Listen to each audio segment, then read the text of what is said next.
يعلق قلبك ان شاء الله يتقطع من مصارينا يا رب القدرة.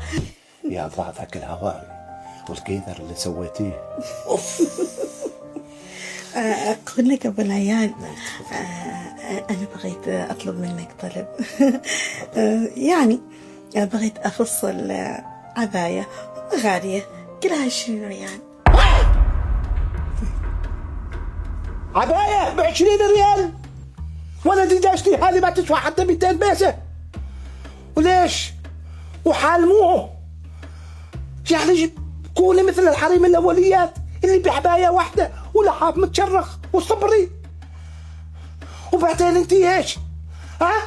تشوفيني انت اول حاجة انا بقول لك اياها، انت بالذات بيع رمضان وبيع عباية حال عيد وبيع حال عيد الاضحى وما بين العيدين وحال عيد الشقرة ما حشا.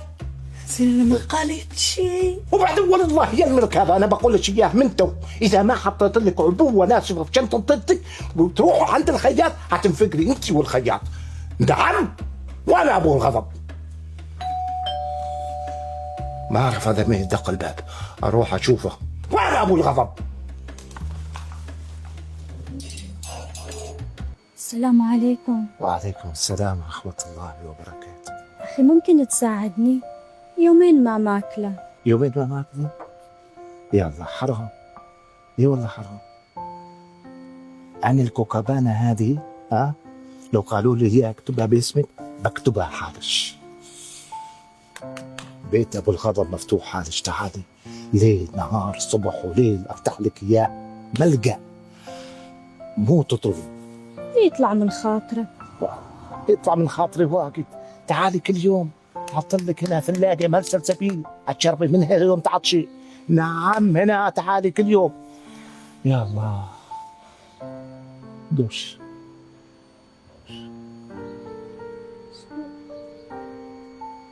لا تقطعيني. معي مال سلسبيل هنا حط لك اياه زين حالك وحال طيور.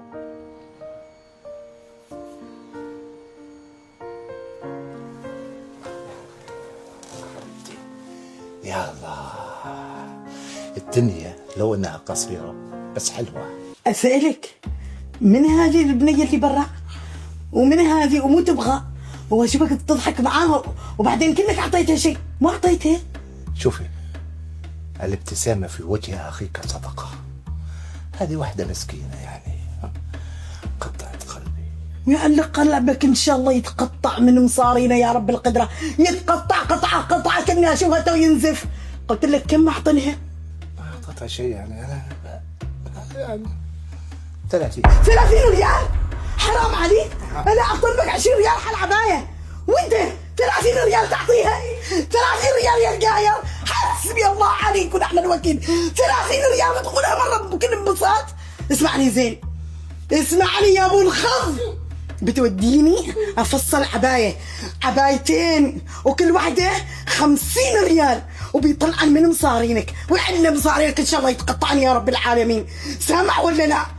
لا تعلي صوتك. بلعها مريض صوتك يطلع. سلام. بس الغضب انت ابو الغضب. انا تقبض علي الاغوازي وتجلس ترشكها من رحل. ابو الغضب بس ابو الغضب. لا